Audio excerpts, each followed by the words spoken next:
Dear media friends, good morning. Welcome to attend the NDRC press conference in July. Today, we will answer the questions both online and with the offline on-site guests' answers. As well, we have Director General Wan, and I come from the Political Research Office of NDRC, Jin Xiandong. Today, we will report to you about the sum up of our recent work with a document. And after this conference, we will share with you about this document. First of all, please allow me to brief you about 4 points, and then together we will answer your questions. Firstly, about the economic situation in the first half of 2021. Recently, the National Statistics Bureau has published the first half of 2021. The total output was 53 trillion, 23.7% increase year-on-year, and the growth rate for 2 years together was 5.3%. The month-to-month growth ratio was 1.3% in quarter 2, and the economic operation is steady within a reasonable scope. And looking at the 3 industries, agriculture industry is steadily growing. As to pigs production, it's resuming, and industry is swiftly growing as well. The added value of the industry has a growth rate much higher than before the epidemic outbreak. And the warehousing of industry is also at a high level. As to the tertiary industry, particularly for those severely hit industries by the epidemic, they are already recovering. In the first half of 2021, the added value of tertiary industry contribute 53% to the total GDP. So if we look at the overall 3 industries, they are performing quite well. Now let's look at demand. Investment is continuously recovering. For high-tech investment and intelligence investment, they are developing rather fast. The private sector and manufacturing sector investment has a higher growth rate compared to before. Consumption is resuming its momentum. Some upgraded consumption goods have a growth rate of over 10% for 2 years combined. That's pretty fast. Export concerned is also rather fast. The commodities export grew by 28.1% in the first half of 2021. If we look at the profitability of enterprises or the revenues, they are all maintaining a sound momentum. The income growth of civilians is basically in line. As to the other parameters, for example, price, the international commodity price is high-rocketing, leading to the rapid growth of domestic prices. But as to the consumer price index, it's mildly increasing, and employment is steady. The market expectation is looking up. So in general, in the first half of 2021, the national economy is steadily recovering with main parameters within a reasonable scope, and our economic operation is resuming its momentum in a sound way. And meanwhile, in the economic recovery process, there are certain problems. So for the second half of 2021, to achieve high-quality economic growth and recovery, we need to do more efforts. And next, I would love to present you certain data. For electricity supply and consumption, as to generation, for the industrial level electricity supply, it increased by 13.7% year-on-year for hydropower, solar power. Wind power, they increased by 1.4%, 15%, 13.7%, respectively. And in June, the electricity generation increased as well. In the first half of 2021, the total consumption increased by 16.2% in the whole society. As to the three industries, they increased by 26%, 16%, and 25% respectively.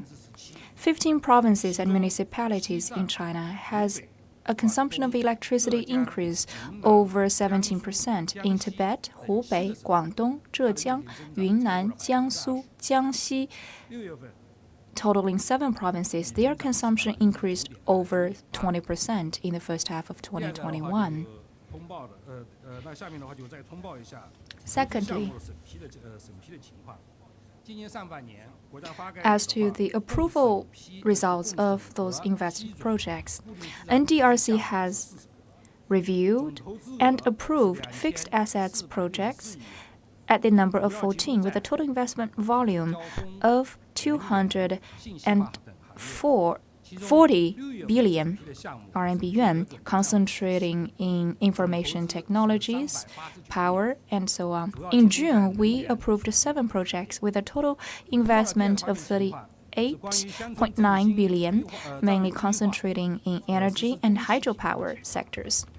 And as to the village rejuvenation and Western development projects, recently NDRC and Ministry of Agriculture and Rural Areas conducted a third-party review of those projects.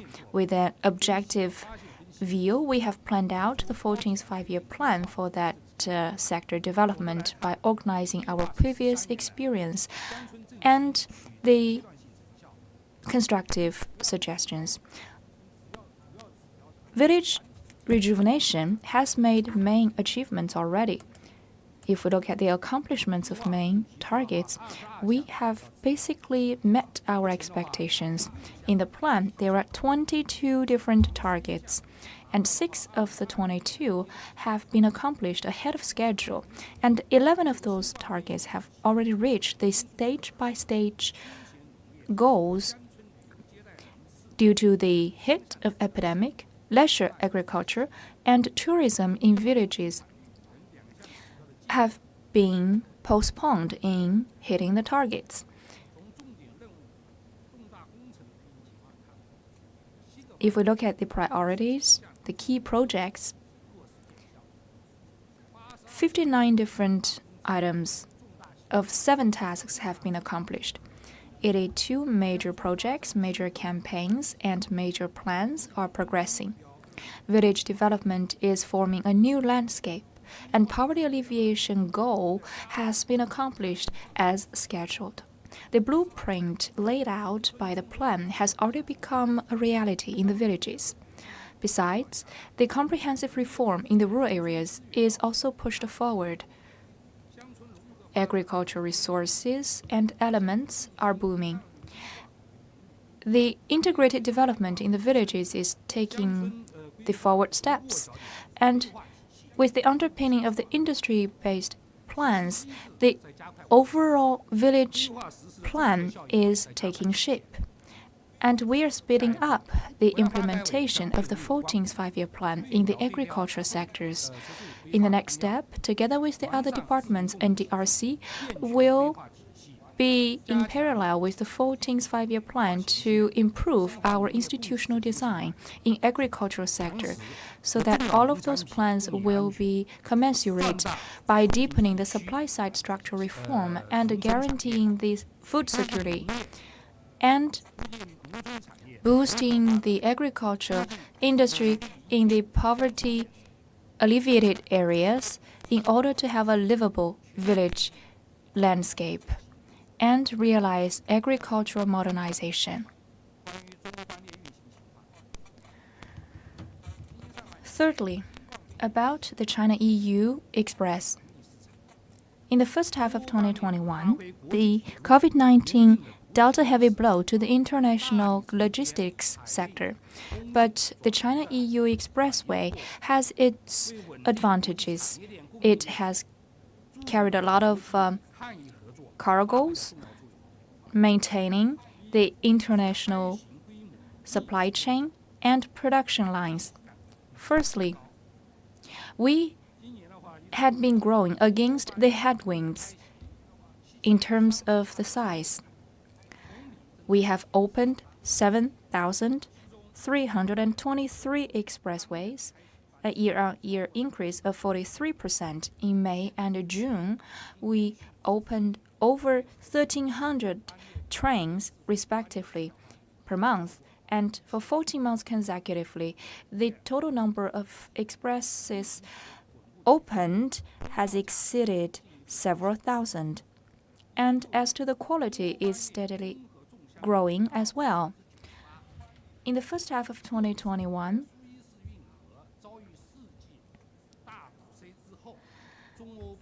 in terms of the Suez Canal,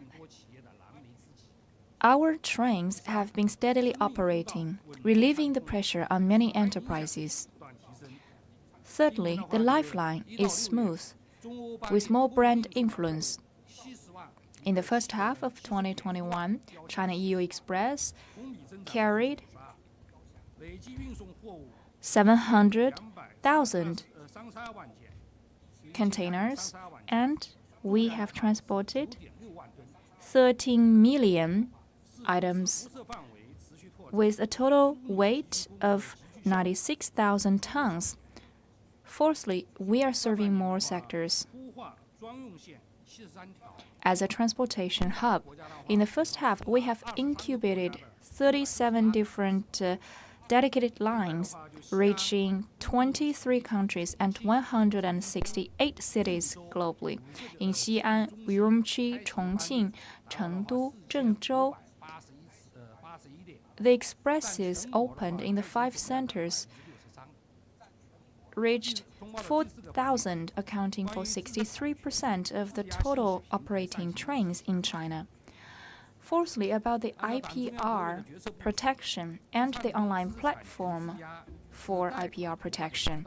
According to the CPC Central Committee, to have a transmission route of the IPR pledge and meet the financing need of the SMEs and release the value of IPR, and the vitality of entrepreneurship and innovation, 3 entities in China cooperated to guide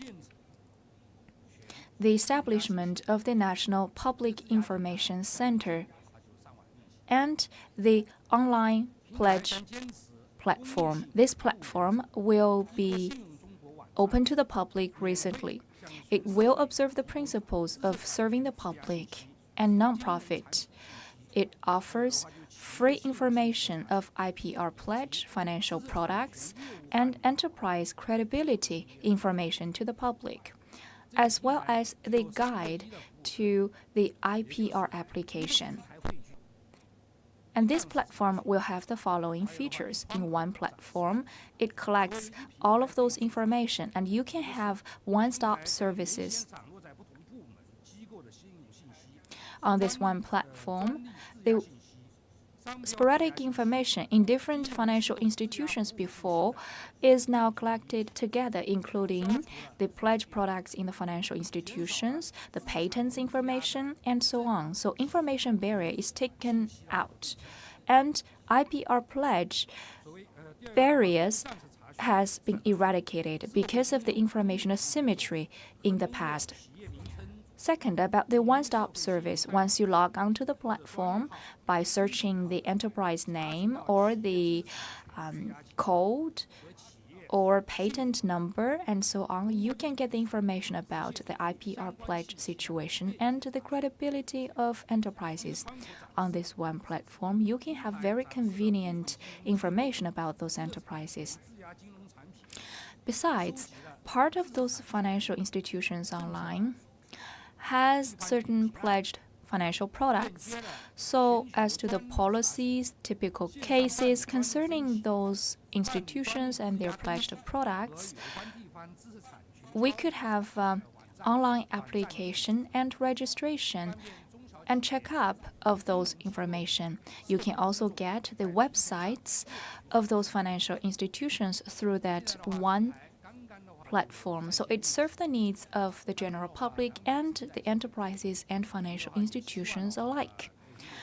Now, since this platform is just launched online, there will be some loopholes. That's pretty natural, and we welcome all of you to log online to give us more comments and suggestions in order to further improve this online platform.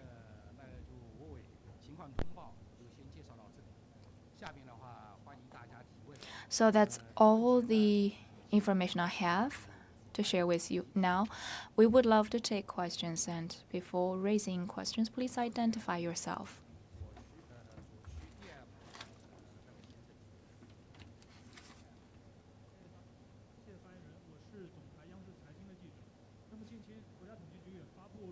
From CMG, the National Statistics Bureau has published our economic data in the first half of 2021. What's your take on those numbers? And in the second half of this year, how shall we progress with the current momentum? Now let's invite Mr. Yuan to take your questions. Thank you for your questions. Last week, National Statistics Bureau unveiled the economic data in different sectors. It is closely followed. This year, confronted with the complex international and domestic situations and certain problems, different localities, according to the CPC Central Committee's instructions, has combined economic and social development with epidemic control and prevention. They work on the 6 guarantees to cement and consolidate the results of epidemic control and realize market economic achievements, and our economic operation was steadily picking up. There are the following manifestations. Firstly, fundamentals are being consolidated. The GDP year-on-year growth rate was 12.7% in first half of 2021. In Q2, it increased by 7.9%. The growth rates for 2 years combined was 5.5%. That's 0.5 percentage points higher than Q1. And month-on-month increase was 1.3%. That's 0.9 percentage points higher than Q1. And as to the other parameters, the electricity consumption increased by 16.2%, and they increased by 7.6% if 2 years are combined. So such data are in line with our overall economic performance. As to prices, they are stable. We have created 6.8 million jobs. Second, about internal driving forces, they are also being intensified with more internal incentives. The social consumables increased by 23% in the first half of this year, and the growth rate of 2 years combined was 4.4%. That's 0.2 percentage points higher than Q1. Reform and opening up is deepened. In the first half of 2021, the newly established market players are growing. RMB-denominated trade increased by 27.1%. Development quality is being improved, and technology is being integrated into the development. Industrial structure is being improved. And the grains in summer was harvested with consolidated agricultural basis. High-end manufacturing and equipment manufacturing increased by 22.6% and 22.8% respectively. Meanwhile, enterprise performance is jumping up rapidly. Compared to the first 5 months, the profits of enterprises increased by 83.4%. year on year, and market confidence is being built. In June alone, the PPI in manufacturing sector was 50.9%. And for 16 months consecutively, it was kept above the average. And as to the outbound investors, they have rising confidence in China. The RMB-denominated foreign investment increased by 28.7% year on year. That's 27.1 percentage points higher than the same period in 2019. And the civilians' income increased steadily in the first half. The disposable income increased by 12% year on year. Compared to Q1, that's 0.7 percentage points higher. Social security and public services are being elevated. We are readjusting the pension funds of the retired. And we are also highlighting the central control of the reimbursement. We are pushing forward with the national fitness facilities development and social facilities and so on. Meanwhile, we are aware that economic recovery is facing different challenges, particularly considering the imbalance and uncertainty issues. Internationally speaking, the epidemic is plaguing the world, and risks against the global economic recovery are still playing out. Inflation is another challenge globally. Domestically, some downstream and midstream enterprises and SMEs are facing difficult survival situations. Tourism, accommodation, and other lifestyle-related consumption are backward. So we have different hazards hidden. In the next step, we will continue to implement the decisions of the CPC Central Committee and the State Council. We will analyze the changes domestically and internationally and coordinate economic cooperation in the second half of 2021. With precision implementation of macro control, we will guarantee that the macro policies are sustainably carried out, and we will continue the reform of supply side to stabilize domestic demand and support real economy. We will be vehemently carrying on with the reform and opening up, particularly for the new situations and new problems in front of the economic recovery. We will take active measures to ensure that the economic performance is within a reasonable range. With the implementation of a series of policies and the achievements surging, we have the confidence and conditions to realize our year-round economic goals. Thank you. Next question.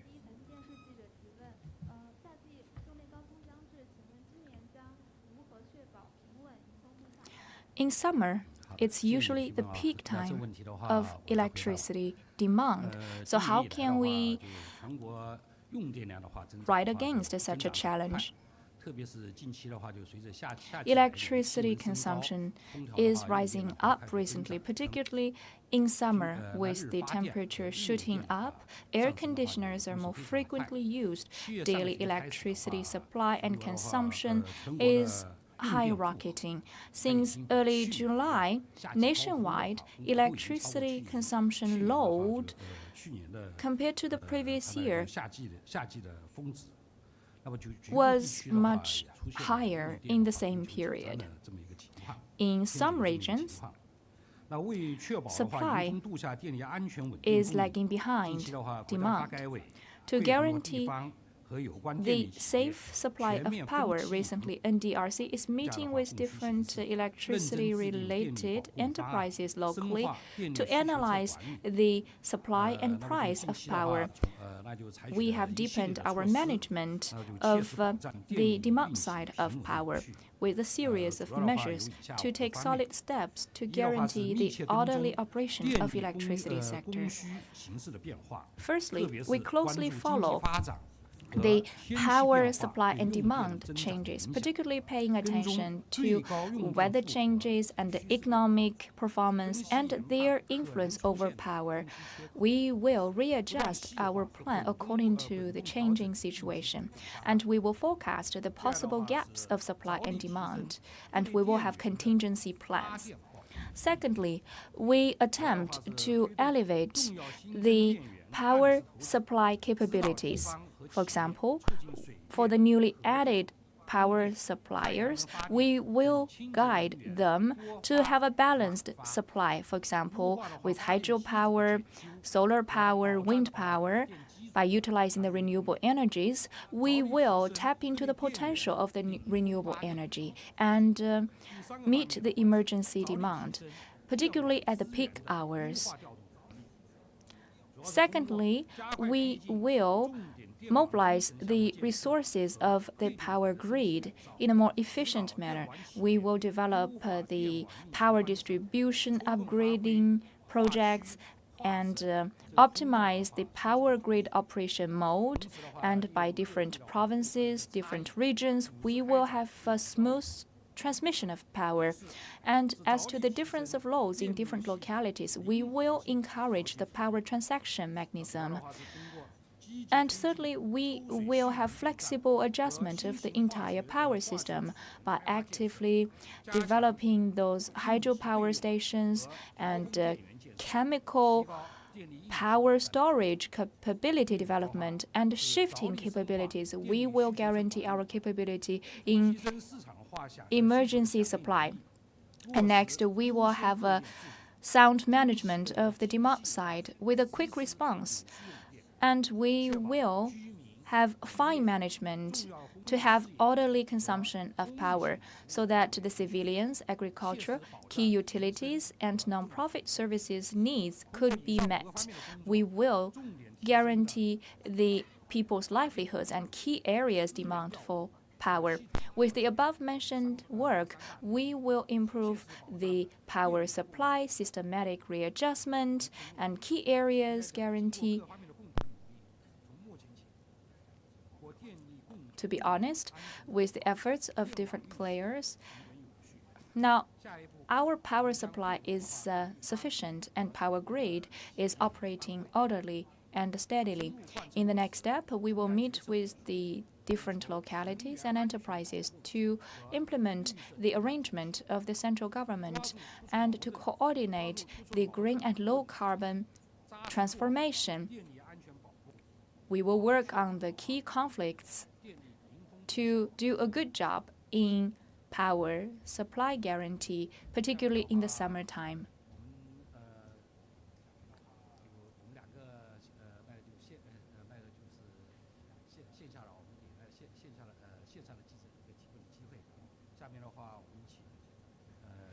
Now, I would love to give one opportunity to our online journalists from the China Youth newspaper. My question is, since late May, there has been price increase in different sectors, and what is the trend of the commodity price? Mr. Wan. Thank you for your question. Since the end of May, to implement the instructions of the State Council, NDRC is meeting with different entities to monitor the price changes. We have taken a series of measures as to the iron ore, steel, iron, aluminum. We have met with their associations and local enterprises for joint investigations and dedicated surveys. We urge enterprises to act lawfully, and we have a coordinated mechanism with the market mechanism. By this time, those measures have gone somewhere. Recently, the commodity price is lowered down. As to aluminum and steel and iron, they decreased by 3% to 4%. And PPI in June month-on-month growth rate was taken down. With the national policies of stabilizing prices taking shape, the commodity price is coming back to a reasonable level. In the future, we will continue to work with the certain entities to monitor the commodity price changes. We will get ready for the distribution of aluminum, copper, and zinc resources to crack down upon speculation or stocking of those resources. We will try to guarantee the market orders being observed. Next question. 第一排第一位记者提问。谢谢凤凰卫视记者提问，也是关注从伟星的投放的记录，我们看到 From the Phoenix TV. 完成了第一批国家储备从铝锌的投放，想问一下这次投放的实施效果如何去评估？ Copper, zinc, and aluminum are being released to the society from the central warehouse. So what is the current result of such a measure? Mr. Yuan. Thank you for your question. On July the 5th, according to the State Council's conference about stabilizing commodity price, the certain department has started with the release of the first round of national warehouse of 100,000 tons of aluminum, zinc, and copper. 200 metal companies are joining in such a bidding and tendering process. The prices are usually 3% to 9% lower than the market prices. For this moment, such a release of resources has met our initial goals, and the market players believe that such a measure has started a new journey, and it's a positive sign to stabilize our price. And for the downstream processing enterprises, that's a good opportunity for adding their warehouses. It also reduces the raw materials cost on certain enterprises. In the future, we will continue with this policy through different batches. We will continue to release the resources of copper, aluminum, and zinc to relieve the pressure on enterprises' operation, and we invite you to continue your attention on the certain policies. 右区的那就第三排记者的话就提问。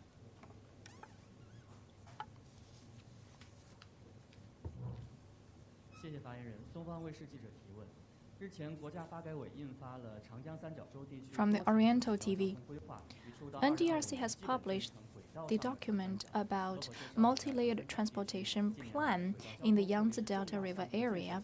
So in the Yangtze River Delta area, the rail transit projects have started a new journey. So could you brief us about the progress made in that regard? 因为长三角地区的话， Thank you for your question. 经济发展的话就最活跃。 In the Yangtze River Delta area, that's the most vibrant place in China with the highest level of openness and innovation. As to rail transit, it's speeding up the development of the whole area.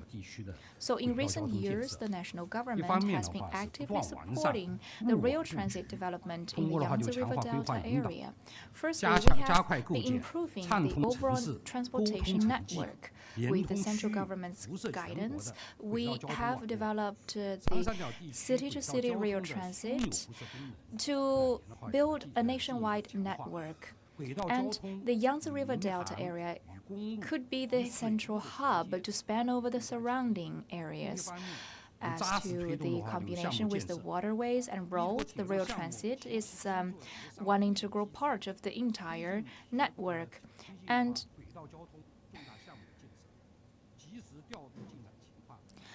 the key projects of rail transits are being implemented. We are attempting to solve the priorities of those preliminary projects. In the 3 years' time, we have organized a list of projects. As long as there's one batch of projects, we will get ahead with the implementation with no postponement. And some of those projects are being rotating in the list. We have set up a clear roadmap and a deadline for those projects. We also have a log for those projects' implementation. So with the efforts of different sides, now Beijing-Shanghai high-speed railway has been put into operation. Beijing to Huai'an Railway is being constructed. Hefei to Shanghai through Nanjing, and Nantong to Suzhou to Jiaxing to Ningbo segments are already enrolled into the NDRC and CR projects list. By the end of 2020, the railway millage in Yangtze River Delta area was about 13,000 kilometers. High-speed railway lines last for 6,100 kilometers. So at different layers, we are guaranteeing the supply of rail transportation in a safe way, and the size of rail transit has a higher capability. We aim to guarantee convenient transportation experience in a safe way for the passengers, and that is conducive to the economic development of the Yangtze River Delta area. In the future, together with certain departments and localities, we will work on the following efforts. First, we will improve the rail transits between cities and between the downtown and outskirts, so that in the long distance and short distance, the civilians could enjoy convenient transportation. Second, the preliminary stage of the certain rail projects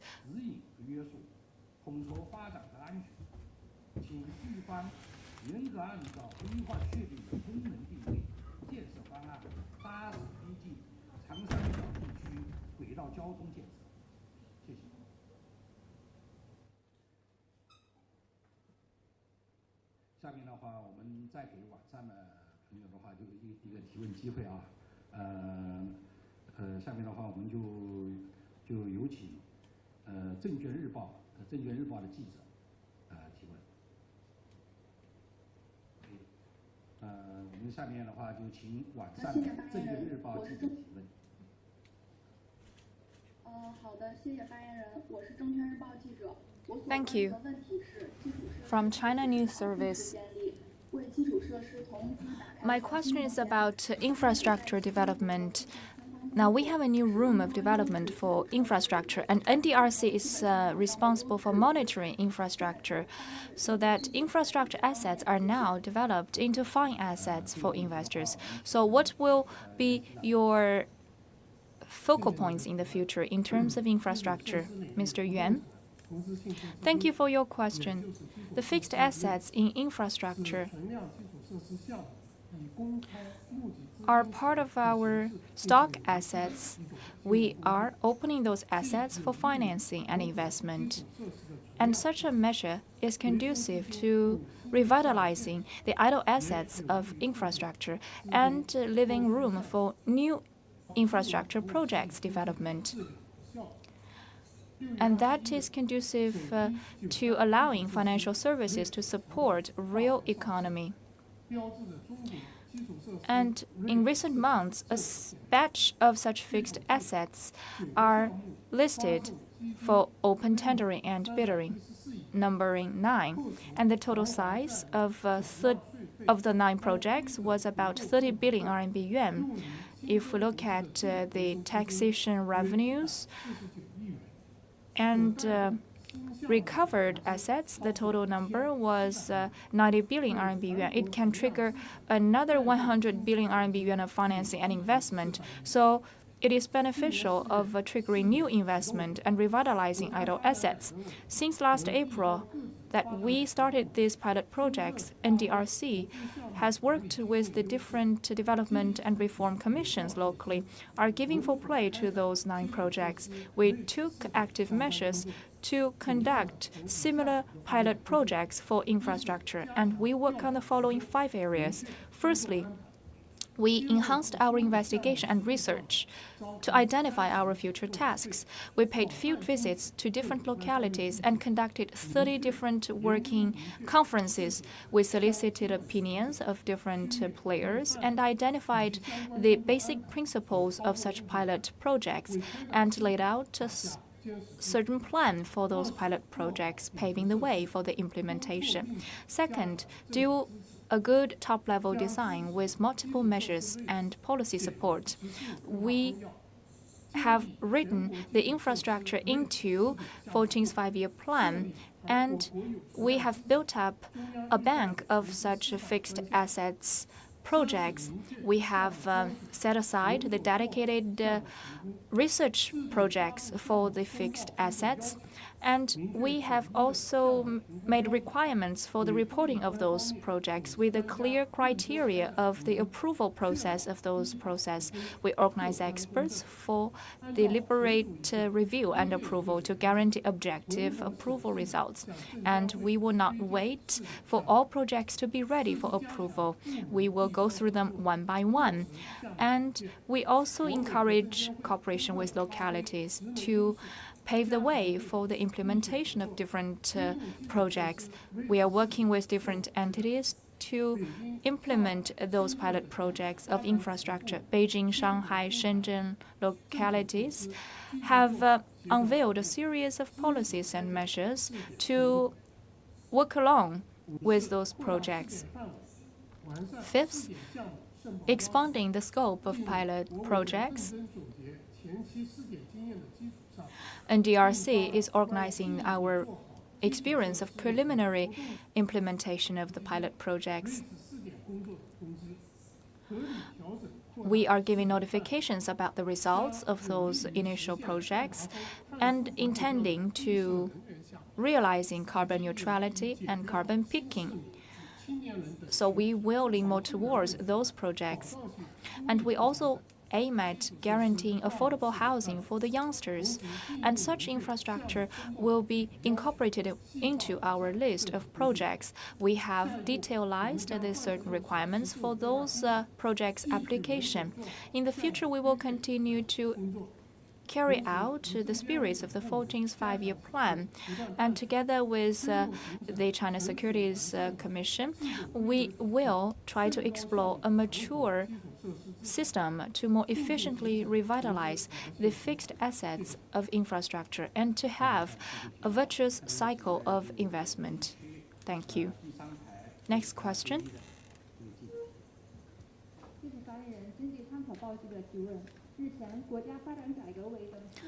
From the economic reference, 4 entities have published a document on optimizing services in the 14th five-year plan period by reforming the regional level medical centers. So could you brief us about what is the role of those fine medical resources? Thank you for your question. Recently, NDRC is coordinating with different entities to publish the document about building a fine medical resource system. And the main goal is to build the medical center's capacity in emergency response, particularly the public hospitals. We would pivot towards meeting the needs of the vulnerable groups. And we will also have another project about innovating TCM. The certain provincial level medical centers are being developed. They are carrying out the project of a public hospital quality improvement. And now I would love to brief you about the status quo of regional medical centers development. To scale up the fine medical resources and medical centers is a key means to have accessible medical supply to the general public.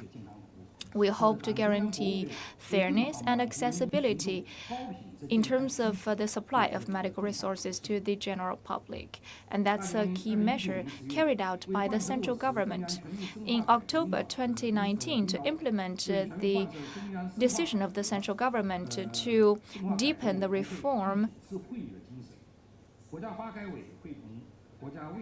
NDRC cooperated with the National Health Commission to publish the regional medical center pilot projects. And according to the proposal, those pilot projects will be chosen on demand and based on the different diseases. We encourage Beijing and Shanghai and other cities with rich medical resources, as well as the high-level medical institutions, to join us. For those areas with loopholes of medical resources, we will also encourage the establishment of regional medical centers.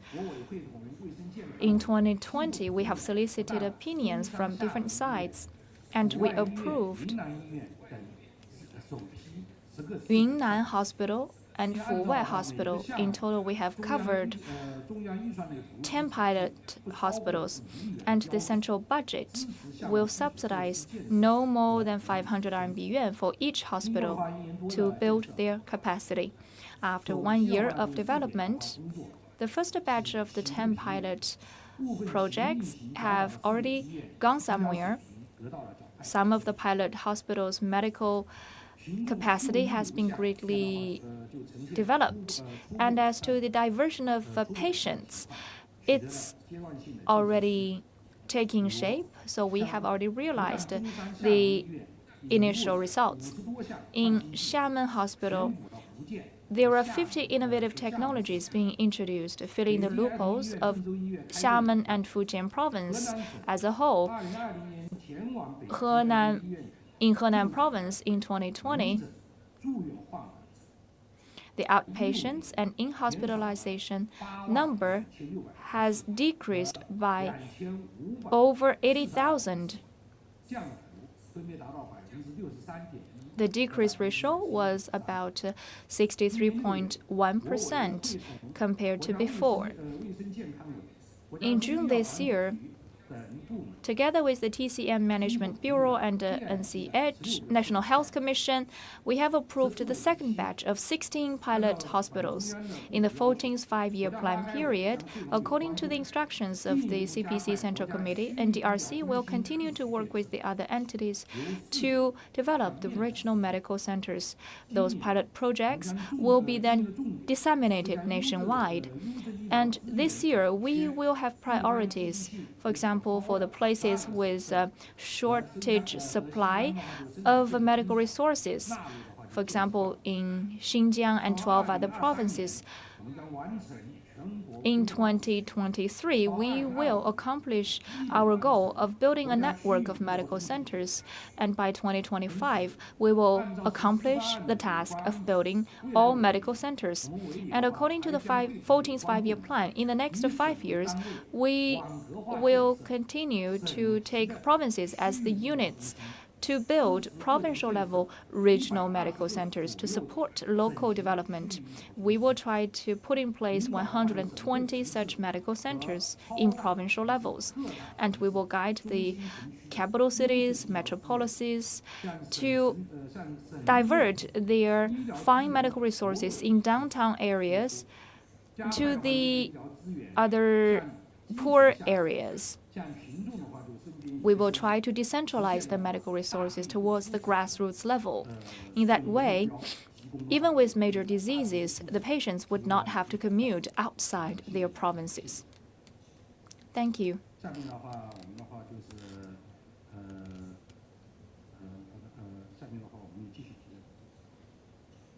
Next question.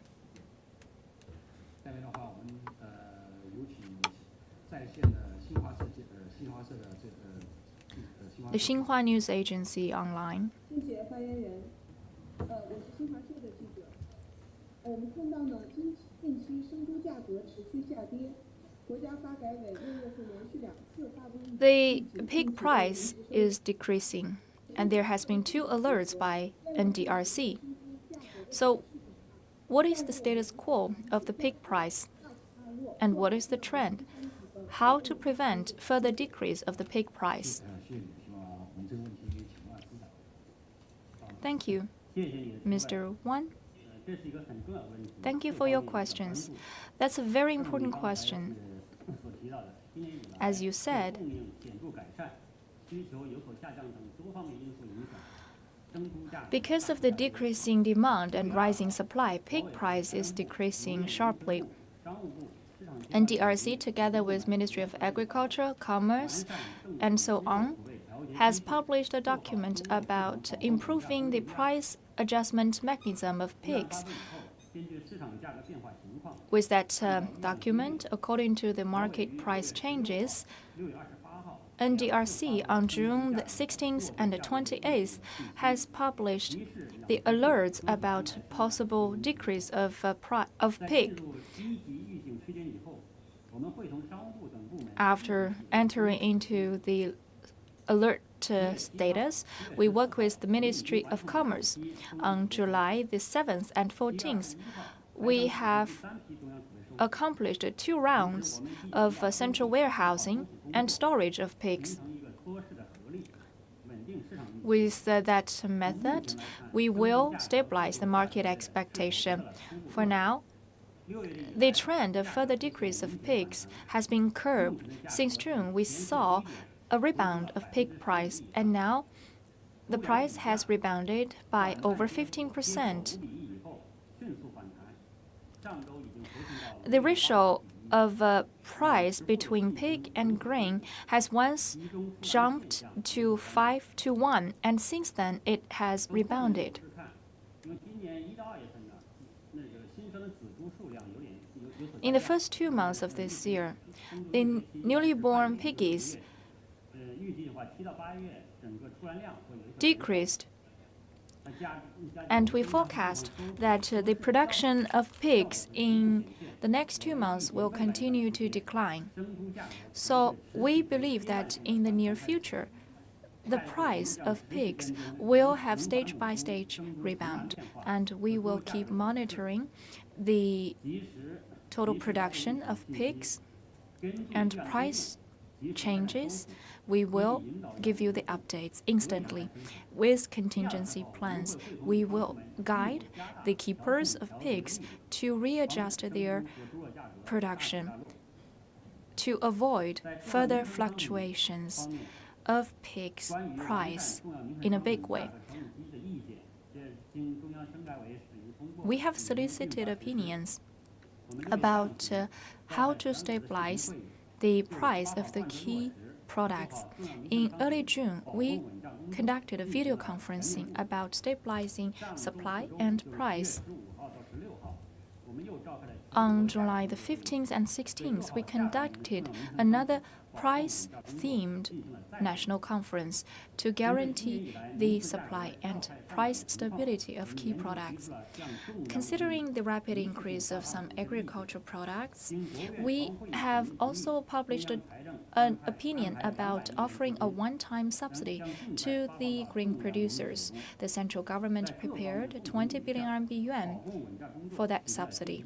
And with such concerted efforts, the production supply and price stability work has been making smooth progress, and the price of grains has decreased as well.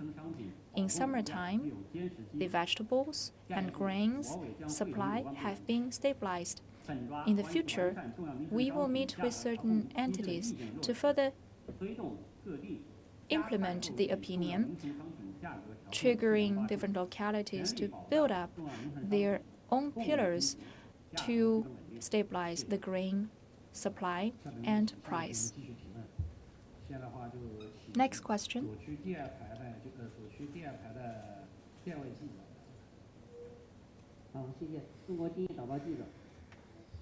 关于绿色债券的问题，随着碳达峰、碳中和 My 目标的 question 提 is 出， about the green 以 bond. 绿色低碳为主题的债券越来越 Since 受到 carbon 资本市场的关 neutrality 注。 and 而且我们 peaking 注意 are 到， newly 不少的公司 proposed, 企业现在 these 赴境外发行绿色债券以 green 相关的 bonds are 债券。 being 我想 followed. 请您介绍一下相关情况。 Some of the institutions have already issued the green bonds. So what's your take on that, Mr. Yuan?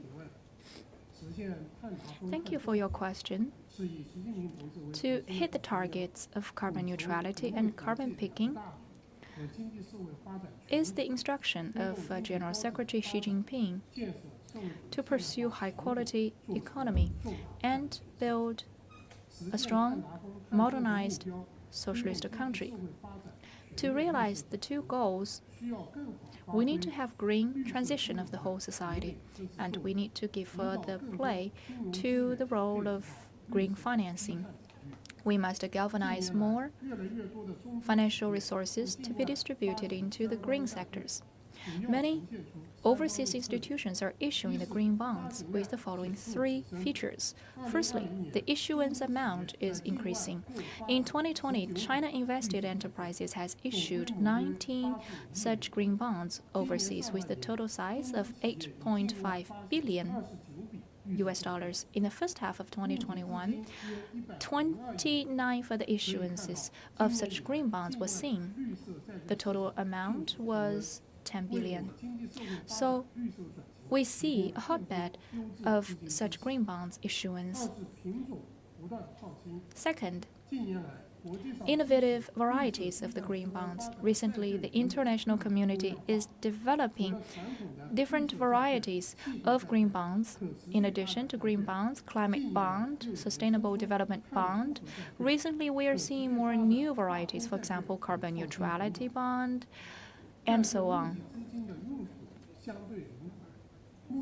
As to the functionalities of the financing, they are more diversified. Two Chinese invested institutions are financing 1.55 billion RMB yuan for sustainable development. And third, according to the market institutions, in the first half of 2021, the 5-year period of the green bonds are taking up a larger proportion. 30% of those issuances last for over 5 years. So, for the goal of green development and sustainable development, that situation is conducive.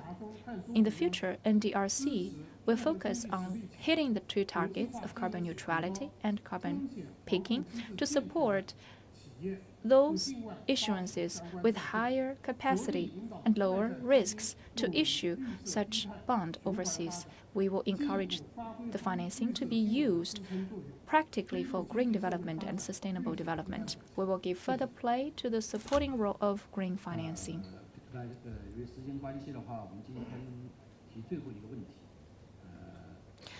In the interest of time, the last question is allowed. And let's give this opportunity to the cover.